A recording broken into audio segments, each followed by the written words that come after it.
Welcome back, everybody. This is Eric and Chad here with Iraq Veteran 8888. Today we got another Gun Gripe episode for you. Guys, look, this has been a bad week. It's been a rough week. Okay, there's been a lot of stuff going on. I apologize for taking a good bit of time to get this video out, but we really wanted to just kind of step back and sort of look at all the moving parts that are going on right now with the whole situation and current events that have been happening this week. And let me begin by saying we love you guys in Las Vegas, okay? We know that it's a terrible loss and a terrible thing that has gone on, and we just want you to know we support you, and we want all of you to know that you're in our thoughts, and we've been thinking about you, and we know it's a terrible thing to go through.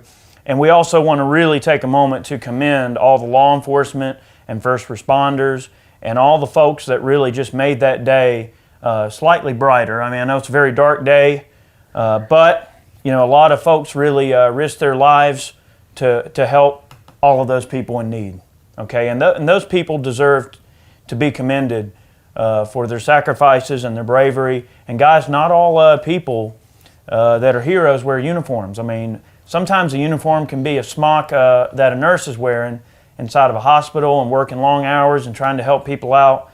So guys, it's been a really tough week. Unless you've been living under a rock, you know what's been happening, what's been going on. And it's very unfortunate that an event like this becomes politicized as quickly as it does. And I think that that's really our words that we want to share with you are about that. And it's highly unfortunate.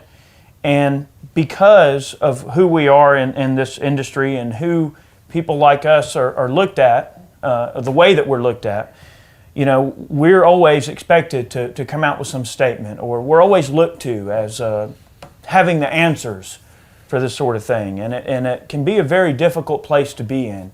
I mean, guys, we've been under fire from every single direction. YouTube has had us under fire. We're going to elaborate on that. The NRA has been under fire a bit. We're going to elaborate on that. Guys, it's just been a bad week. A very, very nasty black eye for the 2A community. Yep, I mean, one of the big reasons why we haven't come out with anything on this topic in general is because we had our big YouTube shoot this past weekend, and you know, that requires a lot of prep and everything on our part, and then just getting everybody together. And there were some things that happened at the shoot that we'll elaborate on, like Eric was mentioned about YouTube and everything like that, you know, kind of pulling some videos and everything. It Yep. all happened all of a sudden, but, Yep. you know, I echo everything Eric said. And, you know, there's a lot of media outlets out there that jump the gun on a lot of information, and, you know, most of you guys watching this video know there's a ton of fake news out there, and, you know, I would implore everyone watching that, you know, they look at the facts of the matter and don't jump to any conclusions, because the thing is, you know, there's people out there in the world that want to divide up us in the U.S. You know, they want to divide up the gun community. They want to divide up people, you know, left versus right and all this kind of stuff. You know, saying that, you know, the shooter was some sort of Trump or anti-Trump guy, whatever, and he was targeting these people for that particular reason, whatever the case was. Don't let the media fool you, you know. But that's what people want. They want that divide, and I think that's, you know, what eventually is going to cause the fall of this country if we let it happen. You know, The divide and conquer. The divide is evident, all right, and we want to elaborate on a couple of things and all. I would implore every single person watching this video to just take a moment to really think about what's important to you. I mean, and when I think about that, what comes to mind for me is safety and security, and just being able to live the life that I want to live. And nobody would ever be able to convince me that the way to make this situation go away or to make it better would be to increase gun legislation, or to have worse or more gun legislation, or to have more gun laws. That is not going to solve any of this. This is a people problem. Guess what? Murder was already illegal that morning, all right? There were a lot of things that were illegal that morning. Murder is already illegal, okay? So you can't place the blame on an inanimate object in the hopes to solve human behavior. That simply just can't happen. And I would say it'd be rather asinine to think that that you could solve human behavior by banning a particular device. Now, a lot of folks want to know where our stance is on this whole situation with the NRA. Now, in case you've been living under a rock, you know that the NRA kind of initially like came out on the forefront saying, hey, well, we support a closer look at these bump fire devices or these stocks or whatever. Okay. Well, what was said was they support reasonable regulations. Yeah. And it wasn't the entire NRA. I think that's one thing that a lot of people are pissed off about. You know, it was Wayne LaPierre and Chris Cox issued a joint statement about this that pissed off the entire community and caused a lot of divide in the community. Yeah. But they came out saying that they support reasonable regulations on bump fire stocks.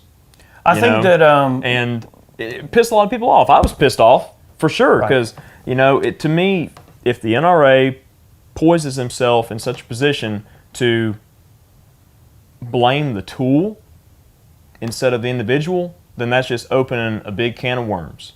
That's my personal opinion on it. I just don't think that they should be poisoning themselves to blame an inanimate object for the acts of a madman, and putting the attention on that, and then the whole thing with all these media outlets putting out falsities about bump fire itself, how the stocks operate, what they're used for, and then also like the Hughes Amendment, the '86 ban, everything. Oh, machine guns have been illegal in the United States for 30 plus years. No, actually they haven't.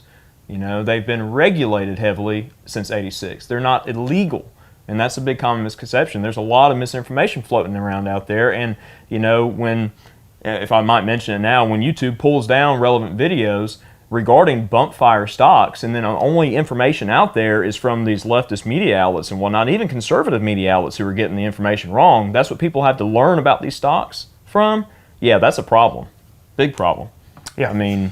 Well, I think that what I want to say in regards to the NRA's position is, guys, the NRA is the voice that many of us, in our minds, whether we like it or not, or whether we realize it or not, the NRA is the voice that we designate to be the people on Capitol Hill that try to get stuff done for the Second Amendment. So politics are a delicate slope, and there are some politics being engaged in right now on both sides, and that position is a delicate one. And I guess what I would really want people to kind of think about is, don't think about what a couple of people on the top might be doing in the organization. Let's really try to focus on keeping us all together. The NRA is not an organization with any clout at all unless they have the support of their members. And guys, guess what? Whether or not you support the NRA, whether or not you support Gun Owners of America or any of the other lobbying groups, all of that is irrelevant. Whether you agree with Wayne LaPierre or Chris Cox or not, those points really are a little bit irrelevant. What matters is, are you a friend of the Second Amendment? And if the answer is yes, we need to keep our ears to the ground, and we need to be able to collectively use our grassroots efforts, which we have in the past. Remember when Sandy Hook happened? We organized marches on the Capitol, channels like Military Arms Channel, Tim and him and a lot of the other guys. We all banded together and we put a stop to this bullcrap. We did it then, we can do it again. And what my advice to everyone would be is to keep their ears to the ground, and we have to make sure that there's no anti-gun legislation that we're going to be forced to have to deal with. Why is it that it's constantly a witch hunt with the gun community? We are the only part of the community in the United States that gets treated with that type of disrespect from various news organizations and just the way people look at things. Why is the Second Amendment the only special circumstance where people have to always have their pitchforks and torches out and turned into a giant witch hunt? I'd say public opinion in general of the gun community as a whole is a negative. What happened was tragic. Yes, it was. But if you look at statistics and you look at the broad spectrum of what causes Americans to lose their lives in the United States, I can most certainly promise you that gun violence is very, very low on the overall list. So when a drunk driver runs somebody over, I know this analogy is used pretty often, but again, I want a respectable answer to this question. When a drunk driver runs someone over and kills them, do we start trying to go, we need to ban cars now? So they tried banning alcohol or prohibition. That didn't work because they realized they couldn't ban morality. You can't regulate morality. So That's why they knew prohibition was just a sinking ship and they did away with it. So you cannot blame the tools. You must blame the people. And evil people are everywhere, and the only way to stop an evil person is for a good person to have the tools they need to be able to stop that threat. Guys, here's something that a lot of people may not know. Before the shooting was actually committed, okay, we're not going to mention the piece of crap's name because he doesn't even deserve to be remembered, okay? But before the shooting occurred, a security guard responded to, I don't know, it might have been a noise complaint or something, and the security guard was shot by this you-know-what. Yeah, that came out recently. He was shot 6 minutes or so before 6 minutes. Everything happened. So what did everybody do? There was a noise complaint. There was an issue. What did they do? Did they take it upon themselves to knock on that guy's door and ask, hey, could you kindly turn the music down, or could you kindly quit beating on the walls, or whatever he was doing? Could you kindly stop? No. They called a guy with a dang gun. All right? So the thing is, society wants to just look at this whole situation like we're all a bunch of evil you-know-whats, and that we're all, we're the people that they just want to pretend don't exist. But we're believe equally me, responsible. Right, we are. So, but when they need us, when they need a war to be fought, when they want somebody to go and deal with something they don't want to deal with, well, guess what? We're the red-headed stepchildren that get called with the guns on our hips to go deal with it. And that guy answered the call for his fellow man and went up there and tried to do what he had to do. And unfortunately, he lost. And let's face it, we lost a battle that day. Okay? Could that have ended any different? Could that man have dealt with the situation and some situation presented itself to where maybe he would ended up shooting the guy or dealing with it or diffusing the situation? Possibly. But you don't have that chance if you don't have the Second Amendment. If you don't have your gun rights, you don't even have that chance. So I feel that we were dealt a black eye. Yeah, we lost a battle. But it's no sense in raising the white flag and giving up the war just because you lost one battle. And a lot of these politicians, there's a lot of things going on in their minds, and gun control is a hot topic with a lot of them. And unfortunately, groups like the NRA tend to be on that forefront because of the size of their organization, the amount of lobbying dollars they have. Yes, they're going to have to take some form of a stance, some form of an opinion. They have to stand somewhere. It's a very, very slippery slope. Okay. I feel like the NRA has a little bit more of a plan, for this. I mean, when the shooting happened and all, Paul Ryan announced that he was taking the SHARE Act off of the schedule. So all that momentum we had leading up to getting some pro-gun legislation passed and getting national reciprocity likely passed is down in the dumps. We worked very hard for that, guys. But you worked hard for that. We made the video. We're just two people. We put our voice out there, and you guys made your voices heard, and we made some very, very proactive and great change for the Second Amendment in the last few weeks. Yep. And we're not talking just the last few weeks. That whole run of bills has been years in the making. The HPA's been trying 2 to years get that set up. So guys, you owe it to yourself. You should give yourself a pat on the back for supporting those measures and getting them as far as they did, and proving to the public at large and the politicians and the lobbying groups, both good and bad, that your voice matters. And I think that's an important thing. We cannot give up on the Second Amendment, guys. Whether or not you support the NRA, look, you're never going to hear us shed a single tear if you say that you don't support the NRA. Everybody thinks all these weird things about all these YouTube channels. They think weird things about us because we mention the NRA. Guys, we do not work for the NRA. We do not collect dollars from the NRA. You know why we support the NRA? Because the NRA is comprised of people that have a voice and people that have an opinion and a means to an end. And by supporting the NRA, we're actually not supporting just an organization. The letters NRA on a piece of paper don't mean anything without its members and without its base. So the reason we support the NRA is because we are the NRA. All of the people are collectively, we make up the NRA. If you support the Second Amendment and you support all of these great things that companies like them are trying to do to help us all out, guess what? you're fighting. We're all fighting for the same cause. The NRA is the largest lobbying group, so we really like to support their efforts because a lot of us really have a lot of very similar views. And sometimes we don't always see eye to eye, guys. Sure. You know, it's a very slippery slope. We don't, and like I said earlier, a lot of folks didn't see eye to eye with the decision of Wayne LaPierre and Chris Cox in this recent statement and everything, and then over the past weekend on programs like Chris Wallace and Face the Nation trying to pick up the pieces and everything like that and reiterate their position and clarify their position on the whole matter. But, I can't help but think what in the world they've got in their minds, because I think back on 86, all right, you had FOPA.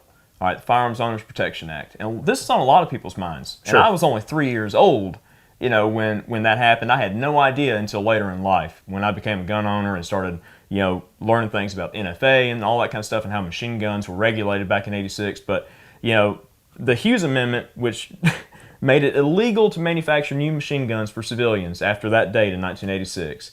That was an amendment that was added to FOPA.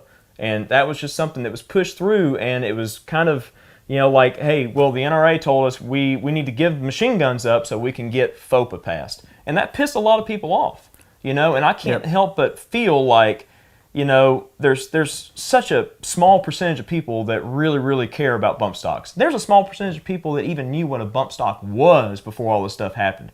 I'd surmise to say 95% of the entire populace in the United States had no idea what it was. You look at all these news agencies and stuff that are reporting on this crap, they had to look it up. They don't know what they're talking about. They don't know what they're talking about anyways, because they didn't know what it was either. But it's a very, very weird thing to think about. But I can't help but think that it's like, all right, so we were this close to getting share scheduled and getting a vote on it, and possibly getting it through the Senate, and getting it on the president's desk, And I can't help but think that at somewhere down the line, it's going to come up as like an amendment. Share's going to come back up, and then there's going to be an amendment to like ban the sale of bump fire stocks, or it's going to be, okay, well, bump fire stocks need to go on a 4473, something along those lines. I can't help but have that feeling, that it's going to be one of those deals where, hey, we're going to trade this for something else that affects more of the community as a whole. I think what's important... I'm just playing devil's advocate. I know you are, but I think what's important too, and what I really want to drive home in this video for sure, we cannot afford to be divided as a community. Oh, I've seen that in all these. That is very, very, very important. We cannot be divided. All right. Regardless of where you stand with the NRA, regardless of whether or not you want to support the NRA. So look. That is irrelevant. We are all guardians of the Second Amendment. We have to band together and make sure our representatives know that we will not tolerate any shenanigans. So, all right, well, I love that word. Shenanigans. So, all the stuff, all right, since last week and everything, since the first statement by the NRA has been coming out, and, Tim and all of us have posted stuff, and it's like just trying to get kind of, the gun community's opinion on the matter. And I've seen so much infighting. Like we're talking about the gun community being divided. So you've got this group of people here that say, well, I don't care anything about bump stocks. You can take them away or do whatever. I just want share. Okay? And then you got people that say, screw share. I just want the carry bill. Yeah. Or you whatever. Know what I mean? Well, not in that. Well, just share and national reciprocity are all right here. Okay? Sure. It's like, I don't care about bump stocks. But then you got this group of people that says, screw that. No, bump stocks are just a tool. What are you're going to ban a tool? And that's kind of where I'm at. I'm not trading anything. Okay, I'm in this group. But see, this group here, you could consider them FUDs with AR-15s. Because we think about FUDs, we've made a video about that in the past. All right, well, during the 94 crime bill and all the work up to that, all right, it's like, well, I got my double-barrel shotgun and my hunting rifles and everything like that. I don't own an AR-15. I don't need one of them things. I'm just hunting. Okay, and you got all these people that say, oh, well, the Second Amendment's only about hunting. It doesn't have any sporting purpose. Bull crap. Bull crap. FUDs.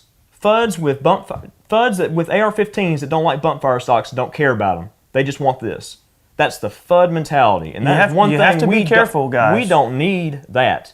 We need everybody to say, look, we're not going to stand for any regulations whatsoever, and we're going to have to put our foot down on this whole matter, because if not, there's going to be there's going to be there's probably already talks. You're going to open Pandora's box. There's probably already talks right now for like a new assault weapons ban and stuff like that. But don't give them any ideas, man. Oh, I don't have to give them any ideas. Nancy Pelosi's already been dreaming about it. Even she says that all the gun laws on the books wouldn't have stopped this mess anyways. So let's just pile more gun laws on everybody. Yeehaw.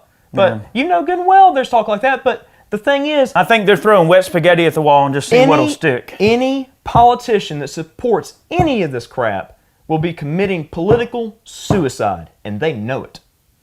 They know it, and that's what I'm fired up about. It's just all this talk now of all these Republicans who are supposed to be pro 2A going, maybe we should really think about this. I don't know. It's kind of scary.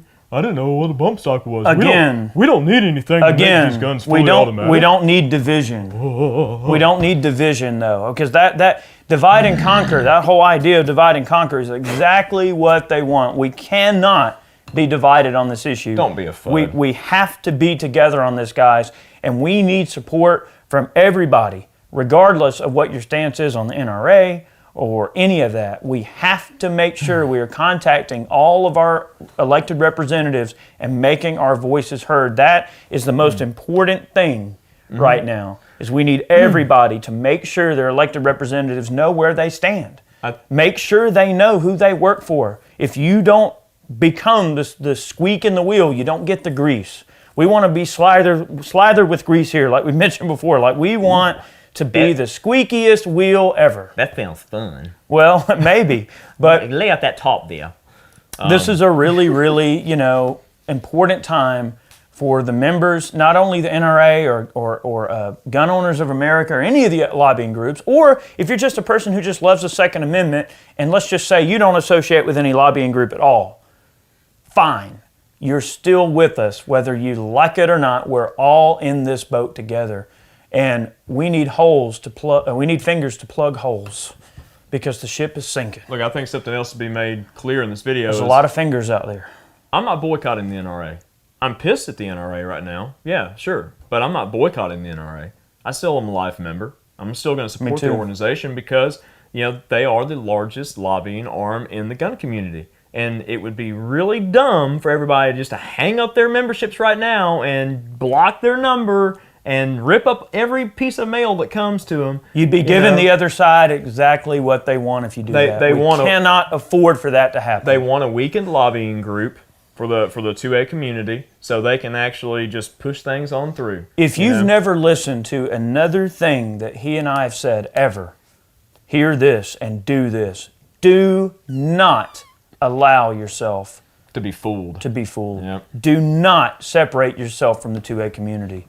If you love your gun rights, now is the time to fight for them, because we are about to have one heck of a fight on our hands, and we do not need to be separated on this issue.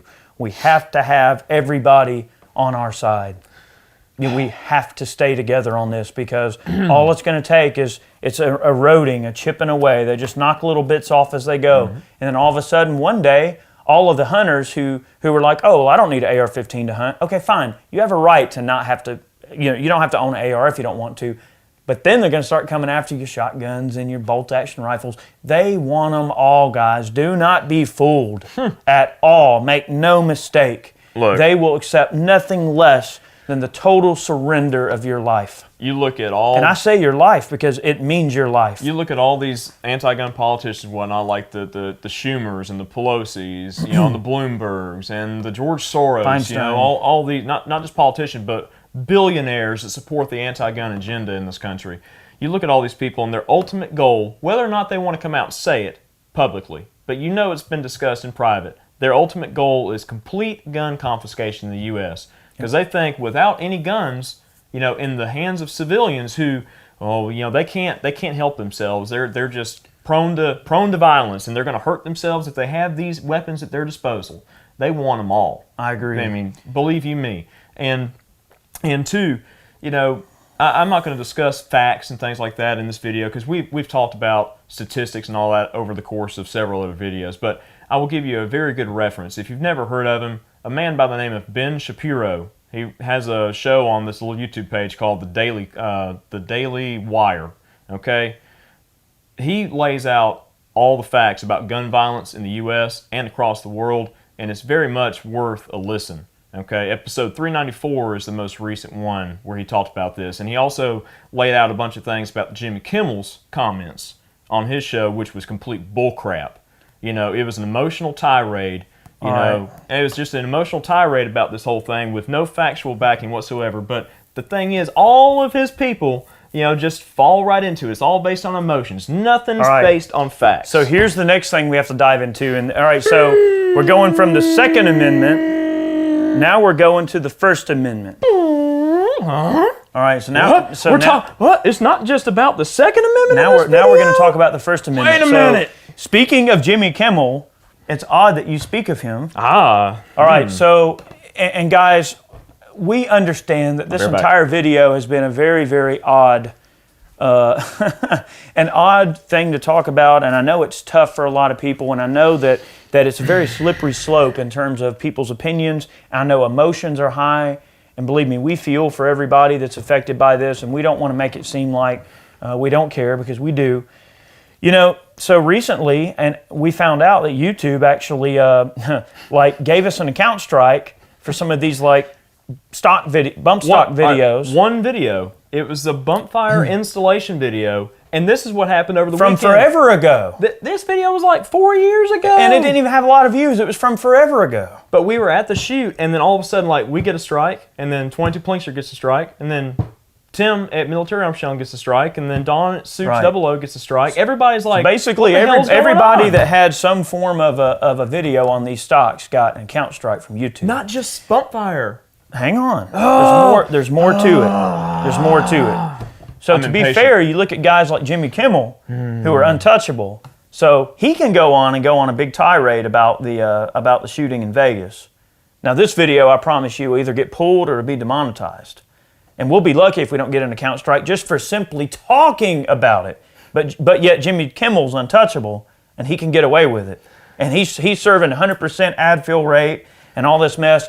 Anyway, the reason I'm mentioning it, and the reason that I think it's important, is because YouTube is an environment that is supposed to promote free speech. Okay? And when you say, do as I say, not as I do, little peon, and simply remove that, and the thing is, we have no way to appeal it. We have no way to even fight it in any way, shape, or form. It's that option was not there. It's just this is what happens, and screw you, and just deal with it. It's very, very unsettling, and it's very unfair, and it's a legitimate sucker punch that is completely unwarranted. Now, with that being said, moments ago, I did exchange a short round of emails with YouTube regarding the taking down of these videos and the account strikes that all of these people have gotten.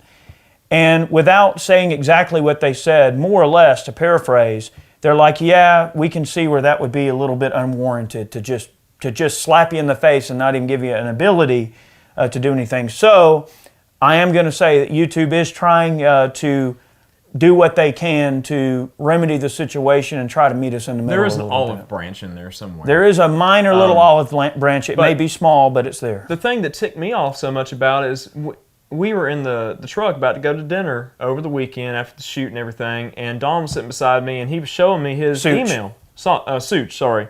But he was sitting next to me and showing me his email that he got. He had 3 videos pulled and 1 account strike. Not a single one of those videos was...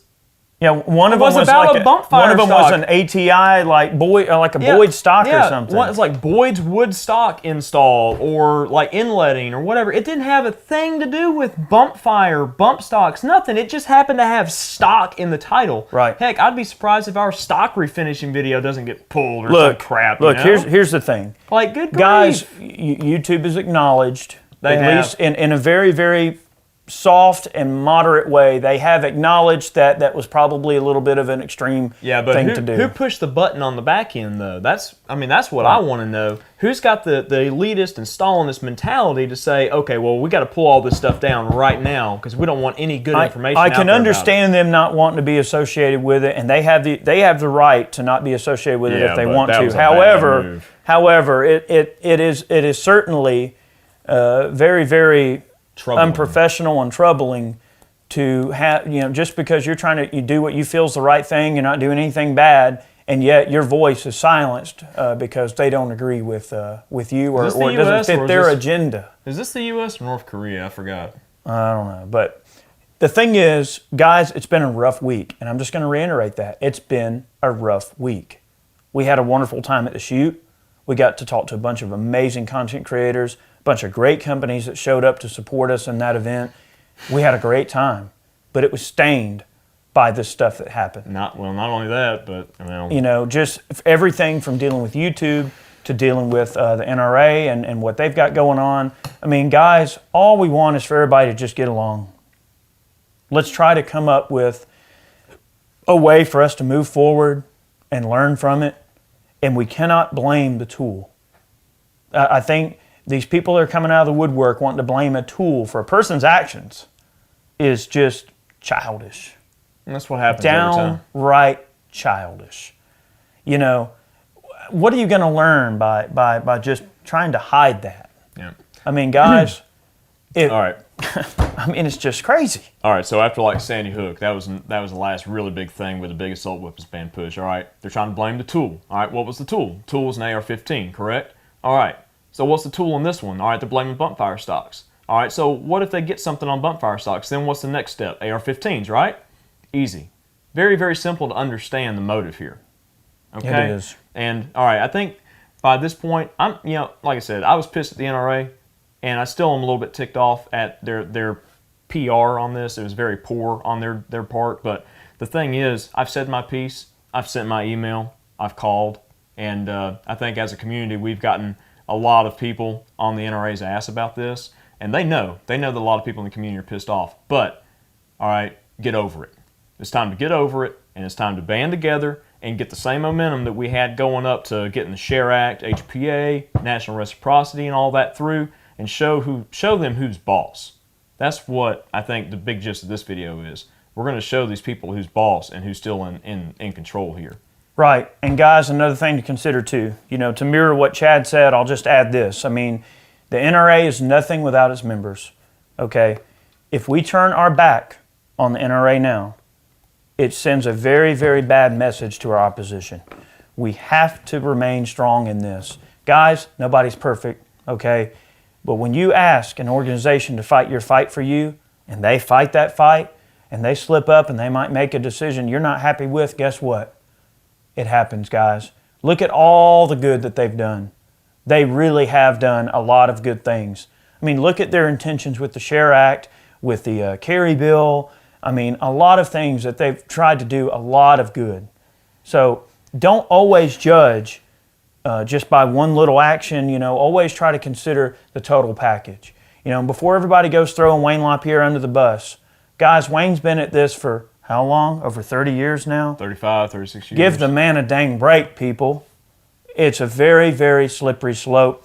And this entire situation politically is highly sensitive.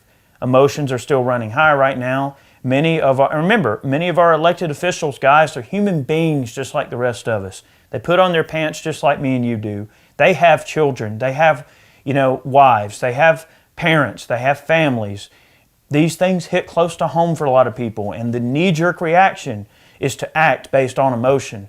But we cannot let emotion determine our future, especially when it comes to the Second Amendment. The Second Amendment is a logical and calculated viewpoint that has to be carefully considered and carefully protected by those with cooler heads.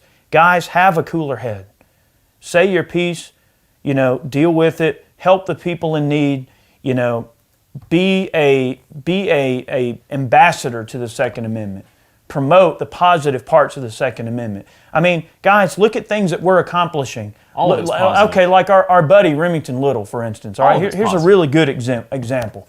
Our buddy Remington Little recently, he's been talking with a lot of these great companies that we've been working with over the years, and he just got some assistance with some of his future gun designing acumens with Brownells. I mean, he's talking to a lot of these companies, and we've been helping open up doors for people like Remington to get out there and make more of a name for themselves and to promote those folks and to promote youth shooting sports. and getting our youth involved and training them proper handling of firearms, do's and don'ts, protecting our heritage with sports, sporting purposes like hunting and everything like that. And then also the other side of it with us being able to protect ourselves and be toe to toe with a potentially disastrous government. That's what it's all about, the big picture. Yeah. We cannot allow the big picture to go away. We have to remember what we're all here for, and to remember that if I was there in that position,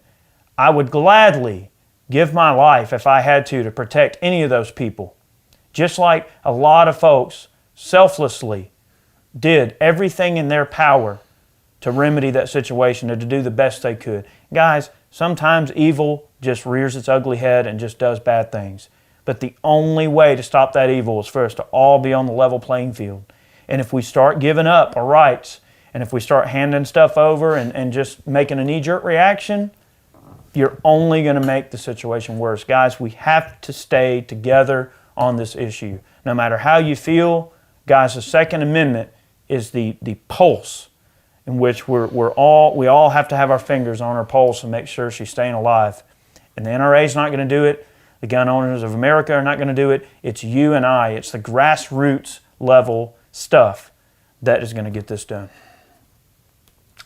I've got nothing else to say about it. I think we've taken up enough of y'all's time today. You guys get the idea. You know what the big picture is. Agreed. So guys, we've got a lot more content on the way, okay? We always have so many things that we're doing. More meltdowns, more gun gripes, more firearms facts. I mean, we always have some random thing going on this channel that we're doing, and we definitely encourage you to stay tuned.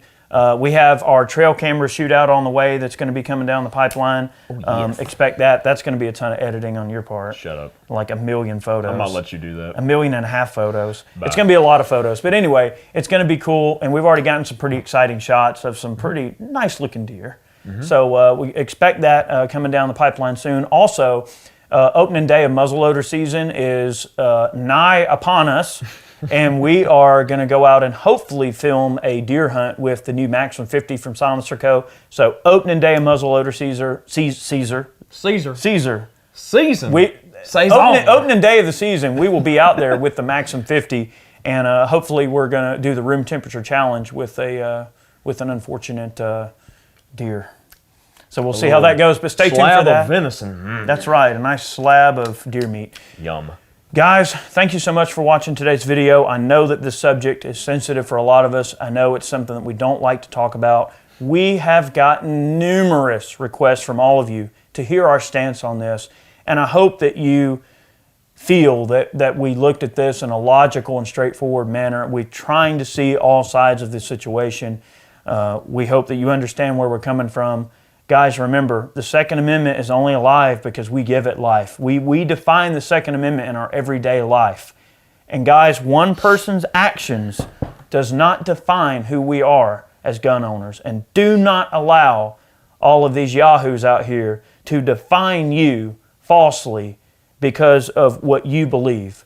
If you want to support gun rights, you support gun rights. You be the change that you want to see in the world. And one person's evil actions does not define you as a gun owner. And I think that's what the important thing we want to leave you with. But thank you for watching today's video. We'll see you next time. See you guys.